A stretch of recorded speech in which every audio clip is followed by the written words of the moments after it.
So the question is, was Van Gogh a tortured artist or a mystic? This is like so touchy. Why do I keep doing touchy subjects? My god. If you watch one of David Lynch's videos, he actually talks about Vincent van Gogh, and he says that it's not so much that he was tortured and crazy that he painted all day. It's more so that he painted because that's the only thing that brought him joy or brought him peace. My project for this video is kind of large in terms of if we can delineate pathology from inspiration, maybe we can also take away the stigma of a person who is suffering from these symptoms. As in, just because you suffer from these symptoms does not definitively mean something negative. It could be our resistance to life. And the argument that Bergson makes is that this resistance that we break through is probably a sign of a person who is most adapted to life. So I thought it was more important to give that overview before the breakdown, just so that we're on the same page of what the project of this video is. So this video will be broken down into multiple parts. The first is the definition of mysticism from Bergson, and the second is the delineation between pathology, maladie, sickness, and mysticism. Bergson does this in two ways. The first is basically introducing Pierre Janis's term of psychastanique, which is a medical term, and the second way that he does that is he actually recounts in a very detailed way, in a beautiful way, of la nuit obscure, noche obscura. We will also see that it is not just noche obscura, but there's three parts, and the most important is action. And that's the thing that defines a mystic. It is not just the suffering of this experience between ecstasy and desolation, but it's the action that comes out at the end. And that brings me to my next section, which is what is the obstacle? What is this resistance? And there are two resistances, and one of them is life and the other is intelligence. The last thing is, after identifying the resistance, the obstacle, what is actually the l'ouverture? What is actually the thing that gives way? What actually is this one defining factor of mystics that make us go, wow, they helped humanity progress? Whether it's through like peace projects like Mother Teresa or art. And in the end, I'll let you decide. With the reading of the letter that I mentioned from the very beginning, I see many similarities. I think it's extremely beautiful, and I hope you do too. So let us start with the definition of a mystic. The idea came to me when I actually went through Bergson's Les Deux sources de la morale et de la religion, and in it he talks about mysticism. Something to really keep in mind is that Bergson is really close to science, but he is a vitalist. He does not really hold on to the spiritual, that there is an intention behind the world, but he believes in the cosmos. He believes in the cosmos in terms of the totality and the whole. The world is an inert material, which basically means that there's no intentionality, things just happen. Yet he also believes in duration, which is the experience of life that is called élan vital, which is the impulse of vitality. And élan vital, this idea of durée, so that is durée de l'humanité, the duration of humanity against our personal duration, notre durée personnelle. So the idea is that his mystic can touch or can have contact with this élan vital. And élan vital, again, it's not in the spiritual sense in terms of what we know that is very pervasive in popular culture. Even though we will be talking about God, even though we will be talking about mystics, what should be kept in mind is that this divinity is just the idea that we are more than just our intelligence, that we are more than just our biological functionings, the fact that we need to eat, the fact that we struggle against life. So Bergson's definition of a mystic.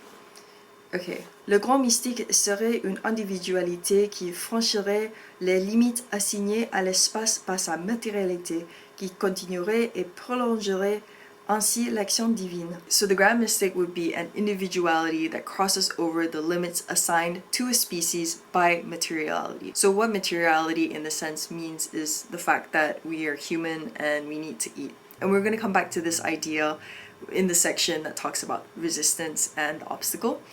But basically saying that the crossing of this limit is what continues and prolongs the divine action. And the divine action is God. It is the process of creation. It is love. And love in terms of you want to help this individual particular being live and exist in its singularity and grow. You want this being to create. And you want this being to be free through creation. In continuing the divine action, we are liberating ourselves and others through the act of creation. So, second part. The opposition between maladie, pathology, and mysticism. So we're gonna take this in like 3 parts. One, we're gonna talk about piaget psychastanique, 2 things that I found through personal research that I thought was like really interesting. And then I'm gonna add 2 parts of Bergson. The first one, Bergson agrees that based on these symptoms alone, one could mistake a mystic from a person who's suffering from psychastanique. And then the second one is going to actually be a longer quote that spans 4 pages, and it is actually l'expérience de mysticisme, the experience of the mystic. And it goes from ersatz, ecstasy, to désolation, desolation, to action. Or at least like, I'll bring you to the point right before action. And then we're gonna see what the resistance is, and from that resistance, we're gonna see action. Okay, so c'est quoi la psychastanie? Larousse defines it as dérèglement fonctionnel de la personnalité. It is a functional deregulation of a personality. It's basically cyclotimique, where one can't control the extreme emotions of ecstasy and desolation. And there are 2 things that I found. One of the things that were really interesting but kind of scary is that for Piaget, this psychastanie, c'est une personnalité qui est malade dans son ensemble. It is a personality which is sick in its totality, in its wholeness. So what is really like creepy about this is that then it kind of like generalizes anyone who suffers from these specific things. Because if you think of pathology is basically an external thing that determines your behavior, right? So if you have a symptom, the idea is that this symptom is actually an effect from a cause. But if you were to lump in all of the effects, innately that individual is sick.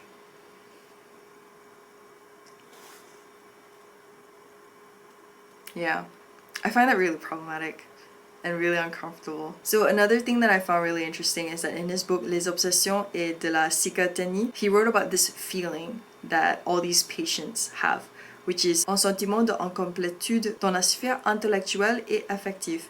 This feeling of incompleteness in the intellectual or affective sphere. Isn't that interesting? Doesn't that not kind of like make you feel that it's reasonable for a person to feel deregulated? How are you supposed to function if you have this profound lack? So yeah, a lot of things to think about and so many feels. But I'm going to continue by introducing the first quote from Bergson, which is his admission of why it is that we often mistake a mystic for a person suffering from psychastanie. La vérité est que ces états abnormaux, leur ressemblance est parfois sans doute aussi la participation à des états morbides, se comprendront sans peine si l'on pense au bouleversement que le passage du statique au dynamique, du clos à l'ouvert, de la vie habituelle à la vie mystique. So what he's doing here is making a comparison between bouleversement et dérégulation. And this is kind of like what I'm putting together because it's not all written here, but using his words next to like the thing that I found. But dérégulation is kind of like, okay, there's this one way that you're supposed to act and then you don't do it. So then you're deregulated, so then it looks abnormal. Yet bouleversement is a change that or a disruption that comes to you that causes devastation in a way. Kind of like if you're really into tarot, the tower moment where you're just forced out of this habit. Talking about the passage of statique au dynamique, static to dynamic, du clos à l'ouvert, from closed to open, de la vie habituelle à la vie mystique, from normal life to a mystic's life. And quick recap is that there's no better or worse. Statique et dynamique, clos et ouvert just represents society or states of being, but both are necessary. Something is static or something is closed so that you can maintain a society, right? Like if you have regulated laws, if things are fixed, you are able to conduct yourself in a society. We as multiple individuals are able to survive as a society. Yet, ouverture and dynamique is this movement. So there's this tension between growth and death. It's like, yes, something needs to have like its roots in the ground to grow, but then at some point there's a limit to how much you can gain from being in one spot. And the biggest thing I can add to this without making this super complicated and taking us too far away from the subject is that the idea of a closed society is an implication of people who are outside of the society. Those who are included in a specific society and those who are excluded from a specific society. So the project of Bergson is basically this idea of ouverture is a divergence from whatever runs a specific society so that we can start connecting multiple societies into a larger humanity. So in that way, la vie habituelle, whatever we're used to, whatever we've been doing to survive as a society, à la vie mystique, something that connects us to the totality, something bigger than a specific society or a specific time. And through this passage, something happens. And this thing that happens is because you are no longer in your habitual state. Something abnormal is happening. And you take the word abnormal. Ab is just the non-normal. So it's not so much that not normal is bad, but if we take normal as just something that we have always been doing, abnormal just means divergence. So here we're gonna move into the description of Noche Obscura. I'm gonna add the entire thing in my newsletter, which is gonna look horrid because I don't think I have time to make it pretty. But in this video, I will just read the parts that I think are pertinent. But if you have the time, definitely read the whole thing. He is a bit of a poet, this man. So this is how it begins. Ébranlée dans ses profondeurs par les courants qui l'entraînera, l'âme cesse de tourner sur elle-même, échappant un instant à la loi qui veut que l'espèce et l'individu se conditionnent l'un l'autre séculairement. So this is when man is totally shaken by profoundness.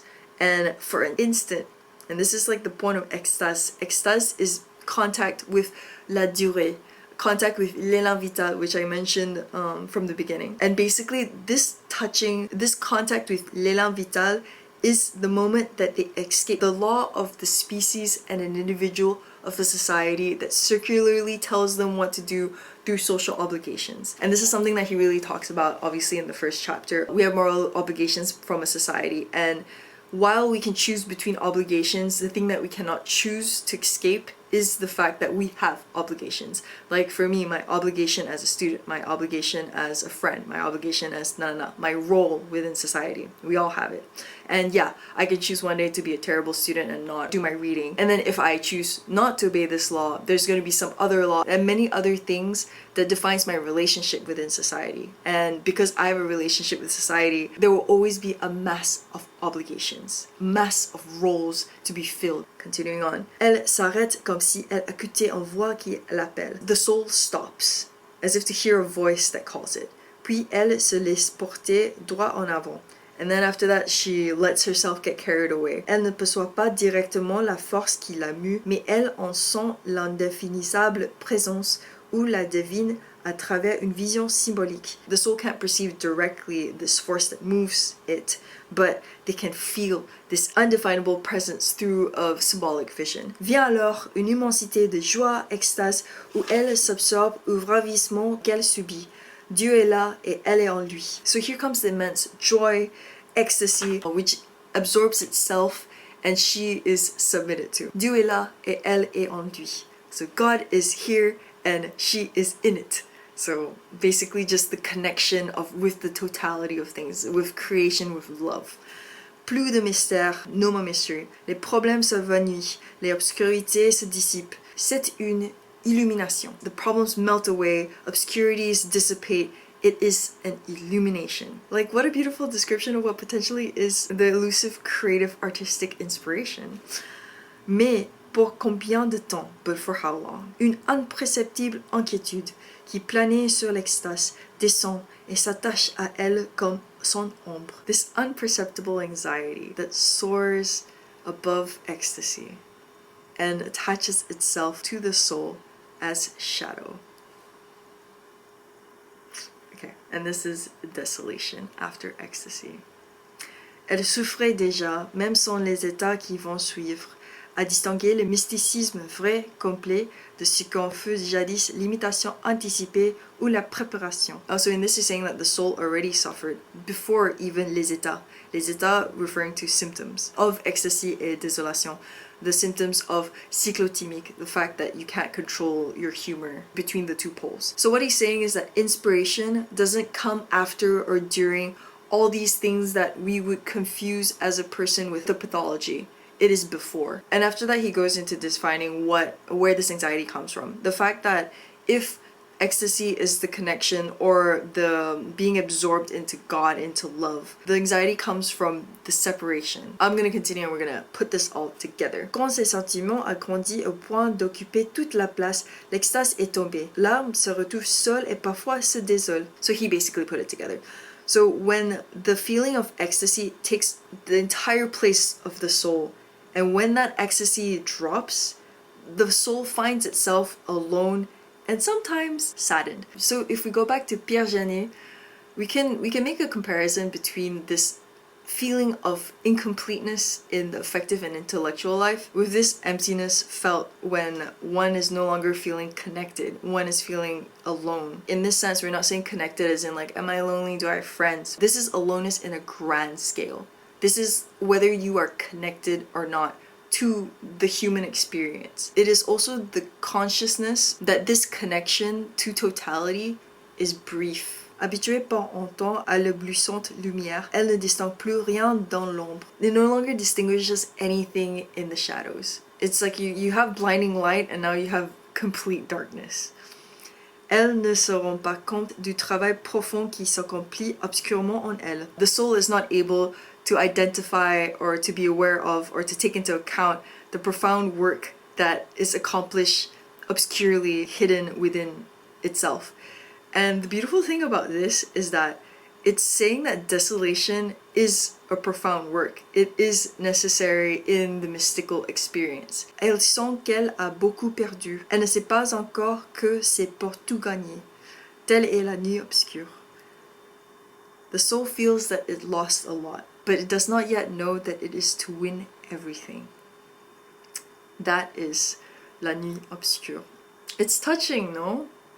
And keep in mind like this idea of losing something and then the idea of like there's all to gain, because that is definitely very, very present in the letter of Van Gogh. So that is part 1 and part 2 of the experience of the mystic.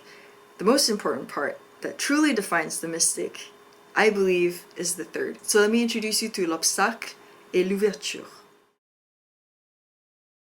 So what is this action? What is this action that defines and completes the mystical experience? I would say that it is the obstacle and the opening. Before we talked about abnormal, we talked about habitual and then mysticism. We talked about close and then open. We talked about static and dynamic.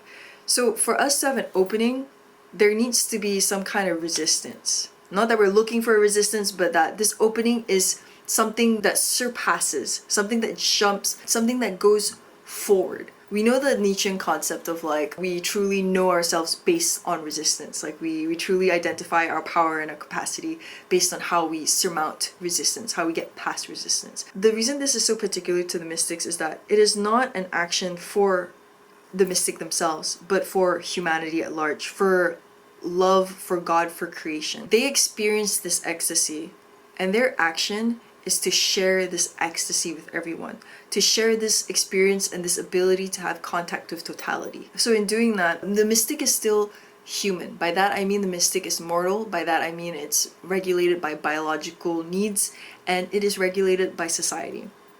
So this is the resistance. Réussira-t-il? Does the mystic succeed? Si le mysticisme doit transformer l'humanité, ce ne pourra être que en transmettre de proche en proche lentement une partie de lui-même. If the mystic is to transform humanity, it is only through slowly transmitting a part of himself. Le mystique le sent bien. Le grand obstacle qu'il rencontre est celui qui a empêché la création d'humanité divine. The mystic feels it well. They are aware of this grand, big obstacle that they face that stops the creation of divine humanity. L'homme doit gagner son pain à la sueur de son front. Man has to earn his bread from the sweat of his brow.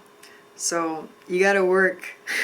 En d'autres termes, l'humanité est une espèce animale, soumise comme telle à la loi qui régit le monde animal et qui condamne le vivant à se repartre du vivant. So humans, like animals, are condemned to the law of the living, the relishing life. Sa nourriture, food, lui étant alors disputé et par la nature en général et par ses congénères. Il emploie nécessairement son effort à se le procurer.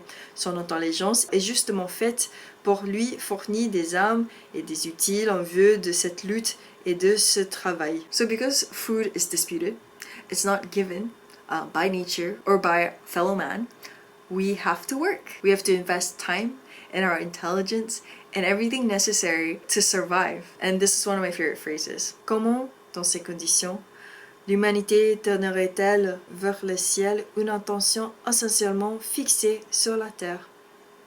How, in these conditions, can humanity turn towards the sky and attention essentially fixed on the ground? Bro. But if you really look at like the difference between like to the ground and to the sky, what happens when your eyes are just to the ground? Do you think? Do you reflect? This very nuanced picture gives you an idea that like intelligence doesn't mean creation in this way. Intelligence just means survival. There's no profound thought, there's no imaginings, there's no what's next, what could be more, if I can make this opposition really clear. If you're a grounded person and you think that if you believe that you're surviving life in the best way by fulfilling all your obligations, like doing everything that the government wants from you, doing whatever your friends expect from you, are you just not replaceable? If you're just your roles, if you're just survival, what is the significance of your existence? What do you actually bring to the table to society besides making sure that it continues just till you're replaced? You know, you don't even have to be super Marxist about it in terms of like, oh, you know, you're being used up to a certain point and then after that, like, goodbye, like retire, and then you do what? Mysticism, as we will see from the next citation, is not just about the individual. It's not just about personal fulfillment. It's like I experienced this divine contact with creation and oneness and totality, and I want other people to feel it. But to do that in the first place, you need to have this connection in the first place. And you're not going to have this connection if you're just staring at the ground. And this is the problem. This is the resistance. It's not so much saying that just because your head is to the ground that you are replaceable and you're a sheep. It's much more like this is exactly the problem. By the fact that we're regulated both by society and the laws of nature, this is exactly the resistance. This is the material, biological, societal resistance that stops us from being mystics, from creation. And I think this is what's so profound about Bergson, right? Because in suggesting that these are the two obstacles from a person becoming a mystic, the laws of nature and the laws of society, is to suggest that we all can create, and we can all be mystics, and we can all be illuminated, and we can all be inspired.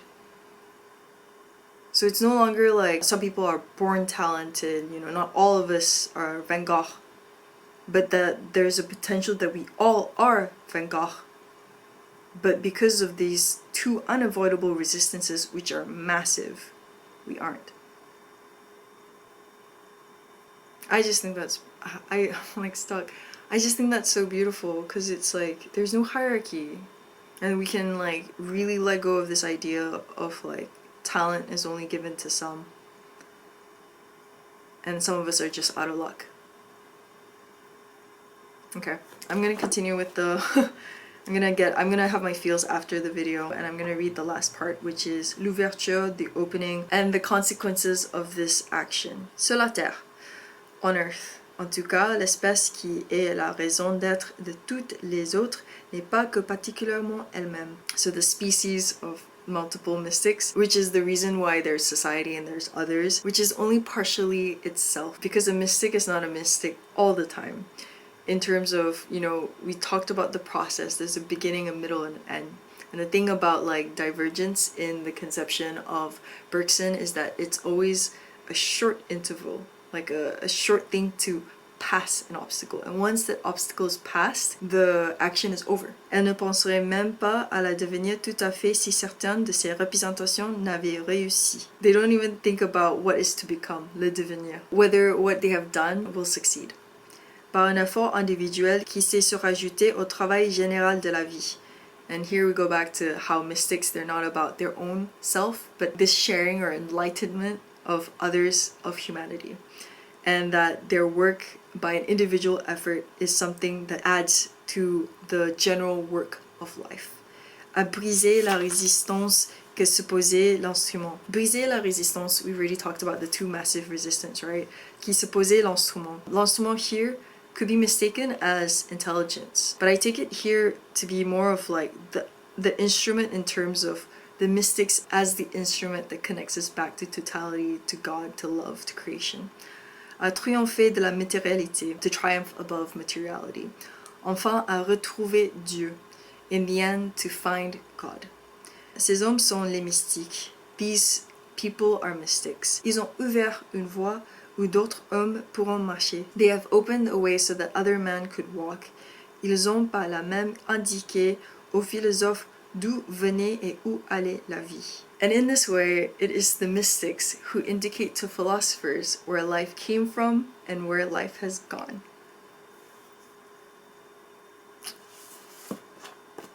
Like, if that's not freaking heartwarming, I don't know what is. So I ran out of storage and I was rushing the ending because I ran out of storage, so I've been recording for a really long time, but I think this ending deserves more time. My final remarks is that I think this is exactly what distinguishes a tortured artist from a mystic, the idea of self-indulgence. It is completely not self-indulgent. After going through the extremes of ecstasy and desolation, the artist is unwavered even in the face of the obstacle that plagues all man, all of humanity, which is the resistance of life and the resistance against all obligations, to achieve the one most important thing, which is human evolution, and human evolution in providing a way so that man can reunite with totality. I think that's better. So as promised, this is a video of me reading the specific letter that I mentioned from Van Gogh to his brother Théo. It was taken before class when the sun was still up, so that's why it looks a bit different. But I hope that you enjoyed this as much as I did. And I'll talk to you later. Bye. Alors, between the sirens of Paris and class in 30 minutes, here is Vincent van Gogh, Lettres à son frère Théo, lettre 611, letter 611. Je ne te croyais pas si dans la prochaine lettre tu me disais de ne plus rien avoir. C'est peut-être un changement plus grave et je ne serais pas surpris si tu avais dans le temps que cela te prendra pour te refaire un peu de battement.